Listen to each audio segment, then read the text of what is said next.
Stop using those little chrome fuel pressure regulators.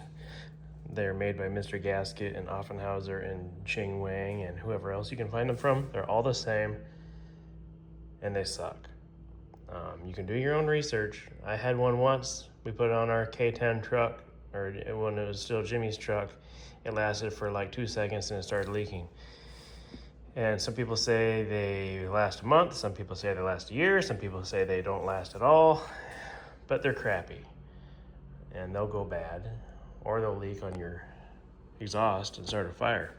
So, after a lot of research, I find that there's nothing out there for fuel pressure regulators that doesn't look, stupid, like a billet square block with something you'd put like on this or something.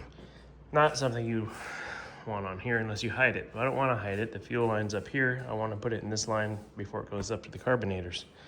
So, after a lot of research, I found this on the Ham, the Jalopy Journal. Someone mentioned these, and these are, I think you can go 1 or 1.5 to 3 pounds or something like that. And it looks more like something you'd see, to me, on something like that. And anyway, apparently they're popular in the Volkswagen world. Here's the part number on it. I believe that it's made in Italy. The company is called, I don't remember. This place resells them. I got it from this place on their eBay store, or you can go to their website and find it on there. But yeah, so I've heard nothing but good things about these, and we're gonna try that out. It comes with this bracket and some stuff. Malpassi or something like that, I think, is the company that makes these. I don't know why this isn't labeled. It's because they relabeled them or something. But you can also find them on eBay from other sellers, but they're all in the UK. This was the only one that was in the US. So thinking, it's gonna go somewhere and do some stuff. So once I figure that out, I'll show you. And then I got a different fuel pressure gauge coming, and we got some scoops ordered. So I'll show you those when they get here. But I gotta figure out where I'm gonna put this and then try it out to see what it does. I don't know where I was getting the 3 pounds from. Maybe that's because that's what the max is for the Strombergs. But anyway, this is adjustable from 1.5 to 20. So there you go. As you can see by the words, it's high quality and adjustable fuel pressure. So yeah, there you are. No, I don't want to shock anybody, but I am not a fabricator. And this is my bracket. This bolts on through the intake bolt. That little curved part sits on the pump right here, like so.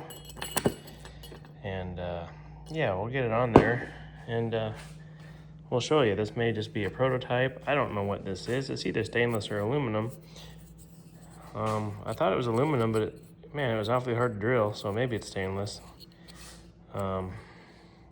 It's pretty strong, and the hoses, for the most part, will keep that regulator in place. So maybe this will work. Maybe it's not thick enough. I'd like to use steel.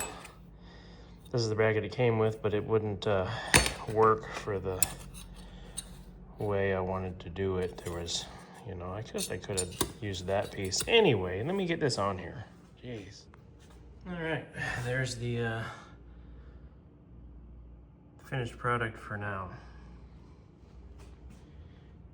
At least this, I think it kind of looks like it belongs. Yeah, hopefully you know that chrome one I'm talking about. But I didn't like them, even if they didn't leak. I just don't like them. I wouldn't think it would look right. So now we just need to get rid of this Mr. Gasket gauge, and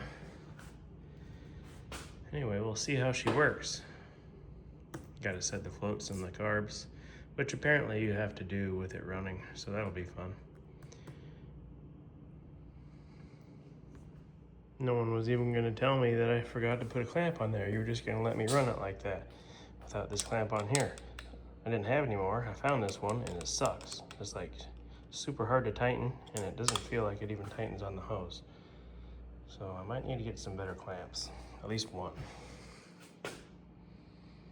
Anyways, yeah.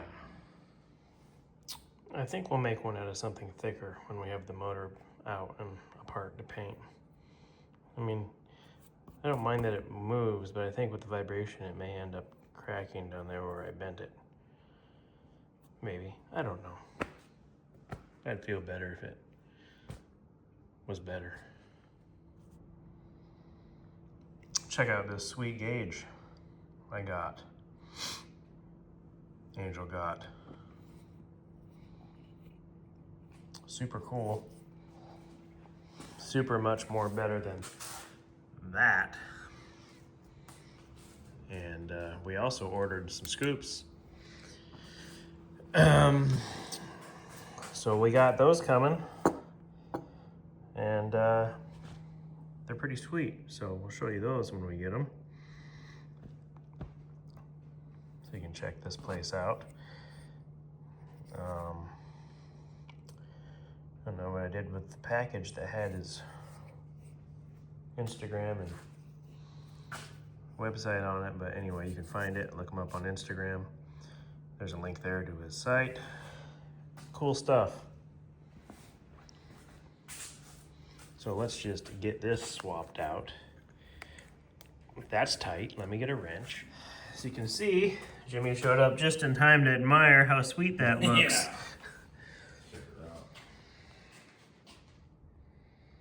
So we're just waiting on the scoops, but Angel probably told Jimmy they were here already, but I don't even think they've shipped yet. So nobody helped me out with suggestions for drill bits, but my Chrome Wheel guy, I hardly ever buy anything from him. I don't particularly care for most of their stuff. Some of it's okay. Anyway, these were on sale. Sale. Still $275. And then I get them home and look, check them out. He's like, oh, everything in the first two rows is lifetime warranty. And then the other ones you have to break because, you know, they're smaller ones. They break more often, so they make you buy them when they break them. Only, I don't have the 1/8 inch bit.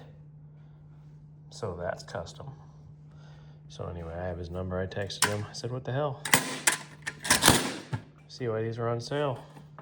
Junk. But anyway. So I got some more exhaust parts here. And we're gonna get started trying to figure out this exhaust situation. Gonna try to go all the way out the back.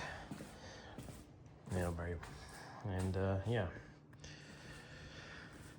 So that's what we're doing now. Or we're starting to do anyway.